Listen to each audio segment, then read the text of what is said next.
Hey everyone, Mr. DVB here. In today's video, I am going to be reviewing The Batman, my most anticipated movie of the year, and probably my most anticipated movie in a very, very long time. I don't think I've been this excited for a film since probably like Force Awakens or The Last Jedi, all the way back in 2015, 2017. I mean, I love the character of Batman, and when that teaser trailer dropped at DC Fandom in 2020, I was blown away. I got so excited for this movie.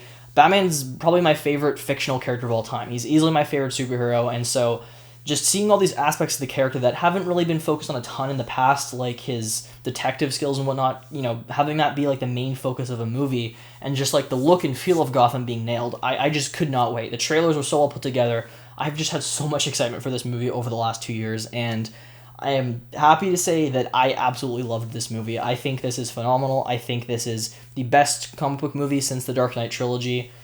It's just awesome. I mean, I'm a huge fan of Batman, so this is them doing a great job with this character, but it's also just an awesome, almost like a horror film almost. It is like a detective noir thriller, psychological, mystery movie. It is very similar to films like Seven, Zodiac, Silence of the Lambs, which is one of my favorite films of all time. So it's combining those elements of those films that I love with the character in the world of Batman, essentially just creating like this film that I would love, and I did. It is awesome. It's so well made. The movie is crafted extremely well. It has got fantastic cinematography, great set pieces. The production design is phenomenal. Like the look of Gotham, it's the best it's ever been. It's the most like the comics. It's how I envision the city. Like they just nail all of these aspects, and it's just all told so well. It is a 3-hour movie, which is going to be a complaint for some people. It does feel long. I personally never was bored or anything. Like there was times where the movie felt like it was slowing down a little bit, but then something would happen that immediately pulled me back into it.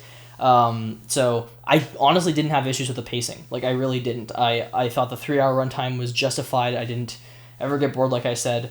And yeah, the story this time around, Bruce Wayne has already been Batman for 2 years in this movie, so we're not seeing like, how his parents died. We're not seeing how he became this vigilante. He already is that character. Citizens don't know what to think of Batman in this movie. He's not a hero yet. He is known as like vigilante. He's just this, kind of scary guy who just beats the crap out of criminals, and criminals are afraid of him. They do it super well. There's like the scene early on in the movie where just the way they like handle people being afraid of just like the darkness because they think Batman could be there. It's so well done. It just nails the character and like what he symbolizes and everything. So they do a lot of stuff great. But in this movie, the threat is the Riddler. Riddler is this villain who has arrived, and he's trying to expose the corruption of all of these politicians in Gotham. So throughout the movie, he is leaving all these riddles behind as to who his next target is going to be. He's killing off these political figures, and he's basically just exposing all of this stuff that it goes back, decades in the city. And it's done so well. It is done in such an eerie, creepy way. Like I said, this movie feels like a horror film at times. There was a lot of people who were complaining that it wasn't R-rated, and they felt like it should be, because it's PG-13, it's not R. But this movie honestly did not need to be R watching it, because it definitely pushes the rating to like its limits. It did feel at times like it could be an R-rated movie. The entire time, not legitimately like physically, but mentally I was on the edge this entire movie, because there's just so many tense moments that were so creepy and eerie to witness. It's fantastic, like all the way throughout. I just loved the film. It's so well put together. Performances, Robert Pattinson, I think, is a great actor. There's still some dumb people on the internet who just, say like, oh, the sparkly guy from Twilight, right? He's done so many movies since then where he's proven that he is a phenomenal actor. Films like Good Time, The Lighthouse, which is one of my favorite horror movies of all time.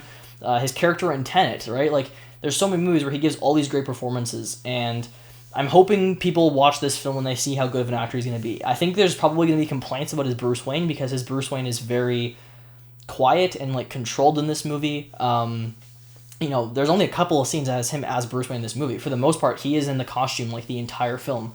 And so I don't know if this is going to change a bunch of people's minds on him. I hope it does, because I do think he gives a great performance here. But he, like I said, he's a more kind of quiet and controlled Bruce Wayne and Batman. Not when it comes to like the fight scenes. Like he's aggressive as hell in those. But I think he just did a great job here. I think Christian Bale is probably my favorite Bruce Wayne still, because I love the way he played that character and how that character was written. The way Bruce Wayne is written here makes sense. Like he says, at the start of the movie, like he's become nocturnal. He's always up at night fighting crime and he sleeps during the day and stuff, which makes sense. Realistically, that would be the situation. You can't be out all night stopping criminals and then be awake all day as this rich billionaire guy. But I do love the way that Christian Bale played Bruce Wayne. And I think this is probably the best Batman. Like, just the look of the character, the way he's handled. I think this is my favorite Batman we've had on screen. I think he does just a great job. The other characters, Riddler, played by Paul Dano, amazing here. I loved him so much. I think this is one of the best comic book villains in a long time. Joker, still, my favorite all time, and I was not going into this movie expecting him to be beaten, but I think Riddler is just freaking phenomenal here. Paul Dano does such a good performance. He is eerie, he's terrifying. The traps he has, like, he felt like Jigsaw from Saw with, like, these things. There's, like, a bomb collar around one guy's neck. There's, like, a trap where, like, rats are going to eat this guy's face. It's really eerie, and like I said, I was, like, on the edge watching because it's so tension-filled. The movie, the entire time, it's just, like, building up the tension, and so many of the scenes are just so, like, uncomfortable, but in, like, in a good way, like, in a really well-directed way. So he gives a great performance. I think whenever he was in the movie, he stole the show. I think, Selina Kyle / Catwoman, played by Zoe Kravitz here, really liked her. I still think that Michelle Pfeiffer is, like, probably going to be the favorite version for most people. I don't know who my favorite Catwoman is, because I've honestly liked all the iterations. I think they've all worked for what they were going for. I think this is definitely the Catwoman that has the most depth by far, and the most interesting of a storyline. But she's not quite Catwoman in this movie yet, right? Like, she's Selina Kyle kind of becoming Catwoman. Same thing with, like, Penguin. Like, this is Oswald Cobblepot becoming the Penguin. Again, Colin Farrell, great in this movie. I mean, you don't recognize him. The makeup's phenomenal. He looks nothing like the actor. But he was really good in the movie. He had some entertaining moments. Like, there's not much humor in this film at all, but I definitely think his character kind of, like, delivered, like, some of the jokes there, just with the kind of, like, his accent and the way he acts and everything. But I really liked his performance. Gordon, played by Jeffrey Wright, really liked him here. I thought he was great in the movie. I loved the dynamic between him and Batman, especially just them together doing detective work. It was great. Them sharing these things with each other and trying to solve this series of crimes. I really, really liked. The only character here, I liked their performance, but the character's really not in the movie much, is Alfred, played by Andy Serkis. Now, for me, nobody's ever going to top Michael Caine's Alfred. Like, just not going to happen. Michael Caine is just perfect in that trilogy. And, I'd say the same thing with Gordon. I love Jeffrey Wright here, but I still think that for me, Gary Oldman's always going to be the perfect Gordon. With that being said, I still like Alfred in this movie. He's just not in it much. He probably has, like, 3 or 4 scenes. I would have liked to have seen more of their relationship, but obviously the film's already, 2 hours and 56 minutes, so they couldn't really just add on a lot of stuff. So I think, if we get a sequel and whatnot, there's definitely room to, like, build on his relationship with Bruce and his character, because he's really not in this movie much.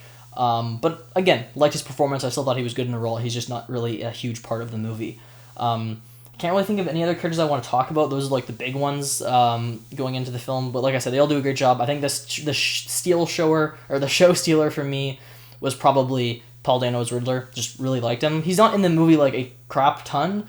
A lot of times, like, he's pulling the strings from behind the scenes. He's not a villain who's, like, up in Batman's face physically with him and whatnot. But when he shows up, he has that terrifying presence, and he's just a very eerie character to witness. And there's also, like, John Turturro as Falcone, who I really liked here. So, great characters all across the board. Okay, let's talk about the action for a second. There's not a ton of action in this movie, which there isn't really in the Dark Knight movies either, to be honest. When there is action, it's really well done. I wouldn't say there's ever anything that, tops, like, the warehouse scene in Batman vs. Superman. I still think that's the best, like, hand-to-hand combat Batman scene we've ever had. When Batman does fight people in this movie, it's done very quickly. I'm not talking about, like, the way it's edited and cut together. It's easy to follow. It's just that he's such a brute force. He takes down people really fast.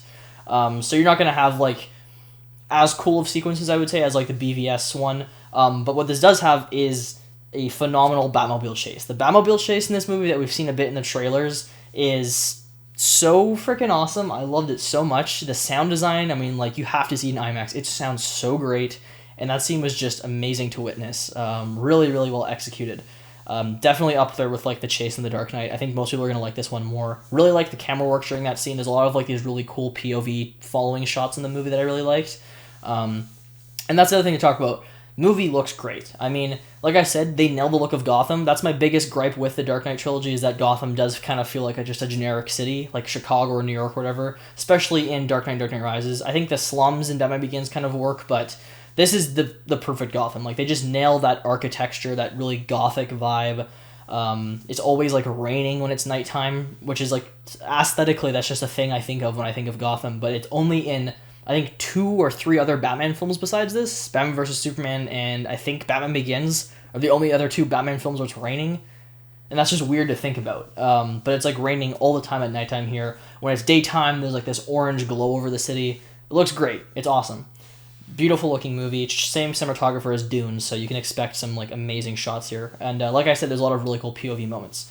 As for the detective work, like I said, it's a huge part of this movie. It is Riddler, with all these crimes he's caused, and it's, Gordon and Bruce, or I should say Batman, working together, solving them, and just, connecting all these dots and everything. It's really cool. There's a big cast of characters. You're learning all these things as it's going along. It's great. Really loved it. It's all just super well put together. I know I'm kind of just like saying same things over and over again, but I truly thought this was just executed so damn well.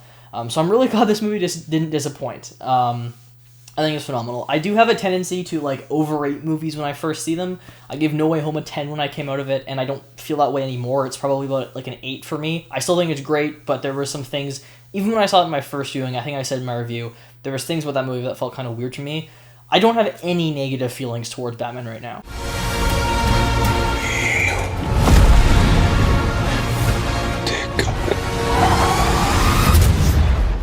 Yeah, my rating is currently a 10. Could that change in the future and drop? Sure. I don't think it will, but I could, it always could. I don't know. Like, that's just the thing. I just got out of the theater from seeing this movie. I'm a huge Batman fan. They nailed the character for me. But like I said, I really don't have any gripes from this viewing. Didn't have any issues with the pacing. Like I said, I know some people are going to have issues with the pacing. I didn't. Thought the action scenes were really well handled. I thought that the villain was great. The writing's really good.